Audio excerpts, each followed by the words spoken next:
నమస్తే. మీరు చూస్తున్నది మన రైతు తెలుగు. నా పేరు యాదగిరి. ఈరోజు బచ్చనగోని వెంకటయ్య గారి కోళ్ల ఫారం కొత్తగా వేసుకున్నారు. ఎట్లా ఉందో, ఎంత ఖర్చు అయిందో సారి అడిగి తెలుసుకుందాం. గ్రామం దామెర, మండలం నాంపల్లి, జిల్లా నల్గొండ. కోళ్ల ఫారంకు ఎంత ఖర్చు అయిందో అడిగి తెలుసుకుందాం. నమస్తేనా. నమస్తే. ఏమేం పంటలు పండిస్తారు? వరి, పత్తి. ఉమ్, మనము వేసేదంటే ఇక మా ఏసంగి మళ్ళా ఆంధ్రాలు పొద్దుడు వేస్తాం. పొద్దురుడు. కోళ్ల ఫారం వేయాలన్న ఆలోచన ఎందుకు చేయాలనుకున్నాను? ఆలోచన అంటే మేము ఒక కాడికి కూలి పోయిందాకంటే మనది మనకుంటే బాగా అనే ఆలోచనతోనే బయట వాళ్ళని సహకరించుకొని కనుక్కొని మేము ఈ షెడ్ వేయాలనే ఆలోచనతోనే చేసినాం. మేము షెడ్ కట్టుకోవాలనుకొని ఎక్కడ కూలి పోయేది లేకుండా మేము వేసుకొని చేసుకుందాం అని స్టార్ట్ చేసి చేసుకున్నాం. ఇప్పుడు చేసుకోవాలన్నప్పుడు ఎక్కడన్నా చూసి వచ్చిరా? ఎట్లా చేసిరు? అంటే పక్కన షెడ్ వాళ్ళు ఉంటారు కదా, వాళ్ళని సహకరించాం అన్నట్టు. ఎట్లా ఉంటది ఏంది, ఏమైనా మిల్లుతుందా మిల్లు అని తెలుసుకున్నాం. బయట వాళ్ళని తెలుసుకుంటే షెడ్ ఉన్న వాళ్ళని అడిగితే చెప్పారు పర్వాలేదు, మనం కష్టపడితే ఇంతకంతా మనం డెవలప్ కావచ్చు అనే ఆలోచనతోనే వాళ్ళని చెప్పేసారు. వాళ్ళు ఫారం వేసుకుంటే వెళ్తుంది ఏం అని చెప్పారు. మొదలు వేసుకోవాలన్నప్పుడు ఎవరిని సంప్రదించారు? పర్మిషన్లు ఏమేమి తీసుకురు? ఇంకా పర్మిషన్లు అంటే మనకు గ్రామ పంచాయతీ ప్రకారం ఊరు సర్పంచ్ని, మనకు కార్యదర్శిని, మండల కార్యదర్శిని వాళ్ళని సహకరించి ఊరుకు డిస్టెన్స్ ఉందని చూసి పర్మిషన్ ఇస్తారు. వాళ్ళు మనకు ఊరు చూసి డిస్టెన్స్ ఉందని సరే ఓకే అని. వాళ్ళు ఏమేమి చూసిరు?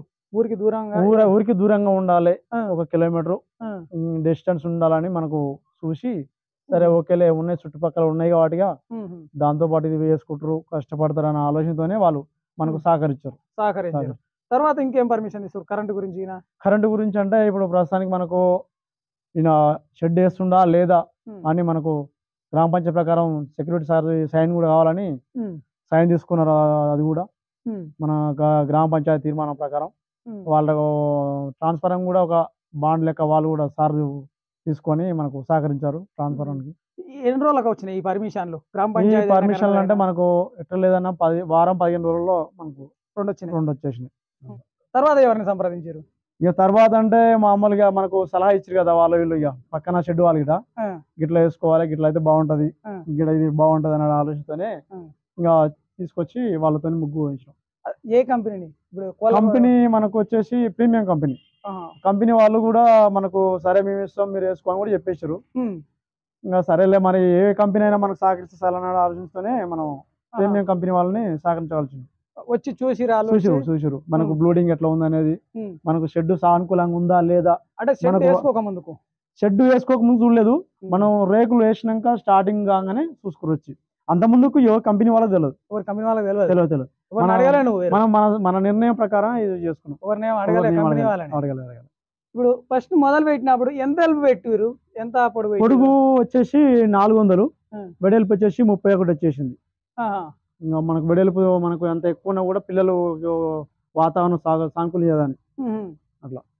ఇప్పుడు ఇంత తూర్పు పడమర ఇట్లా వేసుకోవాలని చెప్పిరా మీరు? మనకు సూర్యకిరణాలు అనేది పిల్లల మీద పడద్దు ఎప్పుడైనా సరే, అందువల్ల తూర్పు పడమరకి మనకు సహకరిస్తుంది అన్నట్టు. మనకు షెడ్ తూర్పు పడమరకు సహకరిస్తుంటది. అంతే మనకు ఉత్తర దక్షిణ వేసినాం అనుకో, సూర్యకిరణాలు మనకు ఈ సైడ్ బ్లూడింగ్ పట్టాలు లేపినాం అనుకో పిల్లల మీద పడద్దు.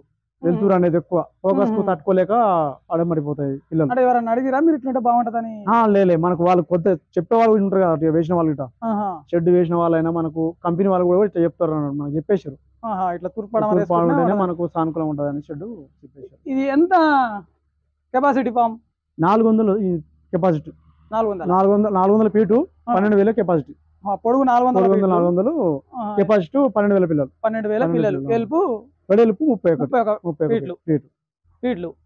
ఇది ఎన్ని సంవత్సరాలు కలిసి మొదలు పెట్టారు? ఇంకా సంవత్సరం అంటే మేము చేసి సంవత్సరం అవుతుంది రన్ చేసి, బడ్జెట్ లేక ఒక 4-5 నెలలు ఆపేసినాము. ఆపేసినాక కొంచెం మనకు లోను సహకరించింది మనకు బ్యాంకు, ఎన్సిసి బ్యాంకు మన గుర్రంపూడు సహకరించడం వల్ల మనకు బిల్లు వచ్చేసింది. ఆ బిల్లు రాగానే మళ్ళీ కంటిన్యూ చేసినాం. 3 నెలలు 4 నెలలు కాగానే మధ్యలో 4 నెలలు గ్యాప్ ఇచ్చేసినాం. అది వర్క్ మొదలు పెట్టేసినాం. పిల్లర్లు లేపినాం, గోడలు రూమ్లు కట్టేసినాం. అంటే ఇప్పుడు పిల్లర్లు లేపిరా ఈ కడీలో? అంటే ఆ సైడ్ గోడలకు ఆ పిల్లర్ లెక్క చేసి గోడలు పెట్టేసినాం. ఆ పక్క ఈ సైడ్ ఆ సైడ్ గోడలు పెట్టేసినాం. అక్కడ ట్యాంకులు పోసేసినాం. ఇక బడ్జెట్ లేక ఆపేసినాం. దీని వరకు రాడ్లకు డబ్బులు లేక. ఆహా. ఈ పిల్లర్ల కోసం రాడ్లు వేయాలి కదా, అవును. అందువల్ల ఆపేసినాం. ఆపేసి బ్యాంకుని సంప్రదించి బ్యాంక్ సంప్రదించి నెక్స్ట్ బ్యాంకు లోన్ ఇవ్వాలి కానీ ఎంత లోన్ తీసుకురు బ్యాంక్ వెళ్ళి? 25 లక్షలు పెట్టేసినాం. 25 లక్షలు 25 లక్షలు పెట్టేసినాం. వచ్చిన 25 లక్షలు ఏమంటే 50 వచ్చినాయి, 50 ఆపినాయి. ఎందుకంటే 50% మనకు వచ్చినాయి. పిల్లలు ఓకే కాగానే మనకు ఆ 50 ఇచ్చేస్తారు. వాళ్ళు కూడా బ్యాంకు కూడా చూసుకుంటారు, ఆహా. మరి ఎంత ఉందా లేదా, పిల్లలు వచ్చినా రాలేదని చూస్తారు మనకు. అంటే ఈ బ్యాంకుల ఈ కోళ్ళకి ఫారానికి ఇచ్చిరా భూమి మొత్తం ఏమైనా పెట్టుకురా? మార్గేషన్ చేసుకుంటారు భూమి మనకు. భూమి మొత్తం ఎందుకంటే నువ్వు కోళ్ళఫారం షాపు చేస్తావు నమ్మకం అయింది. ఎన్ని ఎకరాలు పెట్టారు మీరు? మేము 7 ఎకరాలు పెట్టేసినాం. 7 ఎకరాలు మార్గేషన్ ఇచ్చారు మీకు? ఇచ్చేసారు.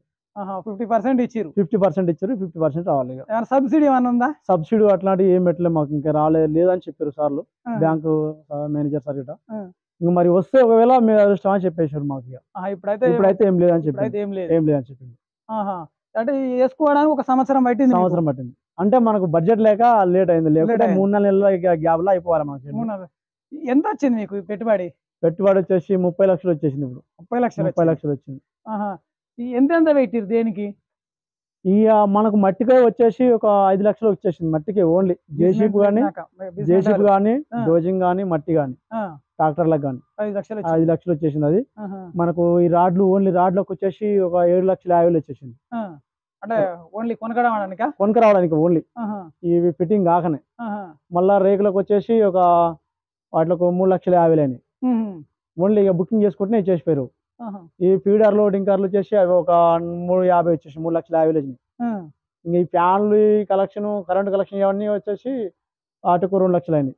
ఫ్యాన్లు కానీ వైరింగ్ కానీ ఇక మనకు సపరేట్ బుడ్డి కోసం అయితే దానికి 2,50,000.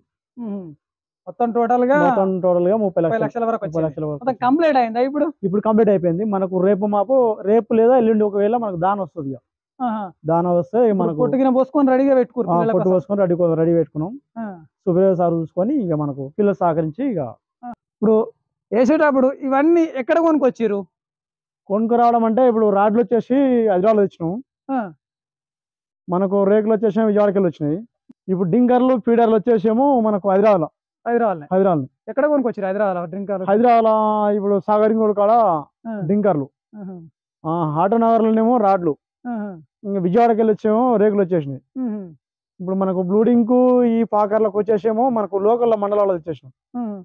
ఇప్పుడు సైడ్ లైట్లు పెట్టినావు కదా, ఏంది కోళ్ళకు పిల్లలకి ఏమైంది అంటే వాతావరణం కూల్ ఉండడానికి ఎండాకాలం వాటి మీద జల్లులు పడి మన ఏసీ లెక్క అవి సప్లై చేస్తున్నట్టు వాటర్ కూల్ ఉండడానికి. ఎంత పడ్డాయి ఒక్కొక్కటి వచ్చేసి మొత్తము ఇక 100 లెక్క పడ్డాయి. 100 లెక్క పడ్డది. పాకర్ వచ్చేసి 100 లెక్క పడ్డాయి. మనకు నెప్పలు అన్ని వచ్చేసి నెప్పలే కానీ పైపోయినంత వరకు. ఇవి డింకర్లు ఎంత పడ్డాయి? డింకర్లు ఒకటి వచ్చేసి 230 కాంచి పడ్డాయి. 330, 230. అంటే అలా 2 రకాలు ఉన్నాయి. చిన్న పీటలు ఉంటాయి, పెద్ద పీటలు ఉన్నాయి డింకర్లలో కూడా. చిన్న పిల్లలప్పుడు దాని అలాగా పోయాలి, పెద్ద అయితే ఉంటేనేమో ఈ పెద్ద డింకర్లు వస్తుంటాయి, మార్చుకోవాలి. అంటే 3-2 డేస్లలో 5 డేస్లలోనేమో చిన్న పిల్లలకు చిన్న డింకర్లు పెట్టాలి. మనకు పెద్ద అయితే ఉంటేనేమో మనకు పెద్ద డింకర్లు వచ్చేస్తాయి, ఫీడర్లు డింకర్లు. ఇప్పుడు 12,000 కెపాసిటీ అన్నావు కదా, అవును. ఇప్పుడు ఎన్ని డింకర్లు తెచ్చారు మొత్తం? ఇవి వచ్చేసి 250 డింకర్లు వచ్చేసినాయి, 250 ఫీడర్లు వచ్చేసినాయి. చిన్నవి కూడా సేమ్ డింకర్లు 250. అంటే అవి తగ్గిస్తారు, ఎందుకంటే అవి 2-3 డేస్ 5 డేస్ కాబట్టి అవి 50 అట్లా తగ్గిస్తారు డింకర్లు కానీ ఫీడర్లు వచ్చేసి. మొత్తం ఫ్యాన్లు ఎన్ని ఫీట్ చేసిరు? ఫ్యాన్లు వచ్చేసి 40 ఫీట్ చేసినాము. 40 ఫ్యాన్లు, 40 ట్యూబ్ లైట్లు 20, మనకు ఛార్జింగ్ బల్బులు వచ్చేసి 20. అన్ని ఛార్జింగ్ బల్బులు ఫీట్ చేసిన. అయితే ఛార్జింగ్ ఉన్నాయి, కరెంట్ పోయినా కానీ ఒక 3-4 అవర్స్ అట్లా కవర్ కావాలని current night charging bulb feet చేసినాం. 12,000 కెపాసిటీ, మొత్తం 30 లక్షలు వచ్చింది. 30 లక్షలు వచ్చేసింది. ఇప్పుడు కంప్లీట్ అయింది. ఇప్పుడు బ్యాచ్ పిల్లలు రావాలి ఇప్పుడు. ఇప్పుడు ఎట్లా ఉంది వేసుకుంటే ఎట్లా ఉంటది అని చెప్పి అక్కడక్కడ చూసేస్తే మంచిగానే ఉంటది, చేసుకోగలగాలి. వేరే వాళ్ళకి ఇస్తే కూలి పెట్టుకుంటే వేస్ట్, మనం చేసుకుంటే కష్టపడితే మిగులుతాయని చెప్పేశారు. మనం కష్టపడితేనే మనకు మిగులుతాయి. ఎవరికి అప్ప చెప్తే అటు ఇటు చేస్తారు, పిల్లలకు చూసుకోరు అనే ఆలోచనతోనే చెప్పేశారు మనకు. కంపెనీ తోటి ఇప్పుడు ఏ కంపెనీ? ప్రీమియంతో ఒప్పందం చేసుకున్నాం. ఎట్లా ఒప్పందం చేసుకున్నారు? ప్రీమియంతో ఒప్పందం అంటే వాళ్ళకు బాండ్లు ఇవ్వాలి, మనకు అగ్రిమెంట్ లెక్క వాళ్ళకు. ఎందుకంటే నువ్వు చేస్తావా చేయవని వాళ్ళకు నమ్మకం కలగాలి కదా. నమ్మకం కలిగే ముందు మన కాడ ఒకటి పాన్ కార్డు, ఆధార్ కార్డు, మన ల్యాండ్ జిరాక్స్, మన కోసం మళ్ళా ఒక అకౌంట్ బుక్, ఇవన్నీ వాళ్ళు సంప్రదిస్తారు. ఇప్పుడు ప్రీమియం కంపెనీ వాళ్ళు సంప్రదించి సరే ఓకే అన్నిటికి అనుకూలంగా ఉన్నప్పుడు చూసుకొని ఓకే పిల్లలు ఇవ్వచ్చు అన్నట్టు మనకు రిలీజ్ చేస్తారు. అంతా ఓకే చేసుకో అంతే ఓకే చేసుకోరు. ఇప్పుడు మీకు ఎన్ని రోజులకు వస్తాయి పిల్లలు? ఎన్ని రోజులకనే తెలియదు. ఈ వారంలో వచ్చేస్తారు. ఇక 4 రోజుల 5 రోజులనే తెలియదు. ఈ 4-5 రోజులు వచ్చేసి రేపు ఎల్లుండి దాని వస్తుంది మనకు. దాని వస్తుంది చెట్టుకు. దాని వచ్చినాక పిల్లలు వస్తాయి. మనం బ్లూడింగ్ కట్టుకోవాలి. మళ్ళీ బ్లూడింగ్ కట్టుకొని పెన్సిల్ బల్బులు ఇవన్నీ సెట్ చేసుకోవాలి. అన్ని సెట్ డింకర్లు, ఫీడర్లు అన్ని. ఓకే, పిల్లలు వచ్చిన తర్వాత ఎలా ఉంటుంది అనేది తెలుసుకుందాం. సరే, మళ్ళీ వీడియోతో రెండో వీడియోలో ఒక బ్యాచ్లో ఎంత మిగులుతుంది, ఎంత ఉంటుంది అనేది తెలుసుకుందాం. మళ్ళీ వీడియోతో మళ్ళీ కలుద్దాం. వీడియో నచ్చితే లైక్ చేయండి, షేర్ చేయండి, సబ్స్క్రైబ్ చేయండి. థ్యాంక్ యూ అన్న. Thank you.